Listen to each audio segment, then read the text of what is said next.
Hello everyone and welcome back to K's Models. My name is Greg and today we're going to be taking a look at a new product from Third Rail, the Peoria Rocket and 3-rail. So stick around and I'll show you around. So we'll start off with just a little bit of history on the prototype. So the Rock Island's Peoria Rocket was a 4-car streamlined train that ran between Chicago and Peoria, Illinois. This train was started in 1937 using a 4-car articulated set from Budd. The train was pulled by a EMC-TA, which was a early EMD product, which kind of resembles an E unit, but actually is more akin to an F unit. Now these engines were unique to the Rock Island, as they were the only company that actually bought EMC-TAs. There were 6 of them built, and all of them were built for pulling the rockets. Now the train is composed of 3 articulated cars and 1 non-articulated observation car. The cars consist of a 32-seat baggage coach diner combo, a 60-seat coach, and a 76-seat coach in the 3-car articulated section, as well as for the Peoria Rocket a 32-seat observation. A 28-seat observation was used on other rocket trains as well, and was made for other rockets that Third Rail has made, but this one is specifically for the Peoria Rocket, so this train here has the 32-seat observation. So now let's go on to the review of the model. Looking over, I'll tell you about the features and some small things that things I would have changed, but honestly, this is a stunning model. It's a brass engine and 4 aluminum cars. All the cars have full LED lighting, and they don't even flicker. I believe that they have flicker-free lighting, like in the Olympian Hiawatha that they came out with last year. So, as with most Sunset announcements, this train is available in both 2-rail and 3-rail. 75 of these sets were made. As of saying this, there are no 2-rail sets left in stock, but there are 2 3-rail ones left in stock if you're interested in purchasing one of these. So moving on, let's talk about the engine. So, as I mentioned before, this is a brass diesel engine, and the level of detail on it is great. All the lettering and band on the side and the nose, and the Rock Island logo on the nose, that's all raised or separately applied detailing. So if you run your finger over it or just look closely at it, it's raised off the side just like on the prototype. One nice touch that I really like are these vents on the roof. There are 4 of these, 2 up front by the horns and 2 on the back by the steam generator. They actually move, and most of the time they stay in place, but one or 2 of them are a bit loose and they may fall down, but honestly that's really nitpicking at that point, I feel. One other cool feature of the EMC-TA that Third Rail was able to replicate really well on this model was at the rear, where the car body actually slopes down to meet with the same height as the cars. That's a really nice touch. And also back here you can see the other 2 vents right there. Now looking at the roof, you can see the exhaust detail. You can see the 4 exhaust ports right there. And right here you can see the screens on the side, which is a really nice touch. These are brass screens, and you can see through them, but there isn't really much there to look at anyway. Now moving back up to the front, we can see that this engine is also equipped with a full cab interior. Since on Third Rail diesels, they actually use a single motor in line with the frame, and then uses a belt drive to get down to the axles and drive shafts. So as a result, you don't have a motor in the cab like how you see on an MTH or a Lionel model, and it gives you a lot of room up front in order to put in a full cab without any intrusions from the large can motor. So looking at the front of the model here again, this engine is equipped with full LED lighting, and inside the cab is an LED lit number boards, a very bright LED headlight, and lit class lights as well when the engine is in reverse.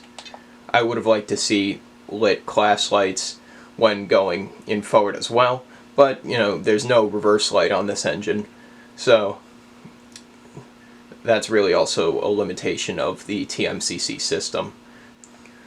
One thing I would change is the LED for the headlight. It's a cool white LED, which is, I don't think it's very correct for an engine built in 1937. I think it would have had more of a golden white glow, a color that we'll actually see in the interior of the cars once we get to those. So, but these lights are ones that have been showing up in all recent third rail releases, like the E7s, the E6s, and the E8s. Alright, now that we've looked at the engine, let's move on to the cars. So as I mentioned before, this is a semi-articulated set where the first three cars are articulated, and then the last car, the observation, isn't. That's just a standard passenger car. So right now we're looking at the 76-seat coach. This is the third car in the articulated set. And we'll just look at this one because all the cars are very similar, but all of them do have interior detail unique to each car and full LED lighting in a nice golden yellow color. Each of these cars also have window shades in the windows, all at random heights, which is something I like to see. There's also figures in all of the cars, and the seats and floors and tables are all differently painted. So right now I'm going to show you how these cars go together in the articulated section. So one cool feature are these diaphragms. So in the ends of each of the cars, except for at the end of the engine, there are small magnets embedded into the car end. And these diaphragms have metal plates in them, as well as being bridged by cloth. So what this allows is a very nice diaphragm that stays between the cars on curves. But I'll get into that more when we go to the observation car and its diaphragm. So in the articulated section of each car, there's a pin underneath the side that doesn't have the truck attached, and on the truck there are 3 holes in which the pin can go. So in these holes you can determine how far apart or how close you want the cars together. Now on my layout I have a minimum radius of 0.72 on both loops. So for me, the closest I can put them together is the center one. If you have wider curves, you could probably go for the closest setting, and anything tighter than that, I would really recommend not putting it any tighter than the farthest hole. Honestly, but also at the same time, even on the center hole, these cars are pretty close together. Now to transfer power between the cars, there's a single pin plug connector here that connects from one end of the car into a port on the other end of the car. So that just plugs into the port like so, and then that will help with power flow and will prevent the cars from flickering. So then the pin just slides into the hole that you want to put it in. Then you take the diaphragm and you slide it between the cars, and you're all set. Now we're taking a look at the observation car.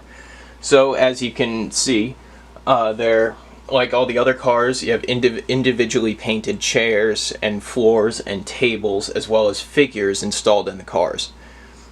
This car is not articulated, like I mentioned before, and has a standard knuckle coupler at the other end, as well as a factory-equipped KD at this end. I will probably be swapping this out for a Protocraft coupler eventually, just because I think that looks better, especially if a train of this high degree of detail, I think deserves a more detailed coupler. Now moving on to lighting features, this car also has a flicker-free LED system in it, as well as lit marker lights, a lit rear-facing headlight, and a lit drum head. Now this car is also equipped with magnets on the end of the car in order to handle a diaphragm just like the articulated cars. But one thing that I've noticed is even on my 072 curves, and even on our 081 curves in one section, even since they're not articulated, the side-to-side action when one car is entering a curve and one car is still on a straight section, it will force the diaphragm out, and the magnets aren't strong enough to handle that. So for this car, I generally leave it off. If you have wider curves, it shouldn't be a problem. Now, one thing that I really like that I've noticed on both this train and on the recent Olympian Hiawatha release is on the knuckle couplers, Third Rail did not put the thumbtacks underneath the coupler. This is something that I really like. It's a lot less weight on that tab. It prevents the coupler from dragging on the center rail and uncoupling, and it looks so much nicer. Alright, that about wraps up everything I have to say about this train. If there's anything I missed, please feel free to leave a comment down below. If there's anything I got wrong, let me know. This is our first Rock Island train. I don't have any books about this train. So now I'm just going to be running it around the layout, so stick around if you want to see this run.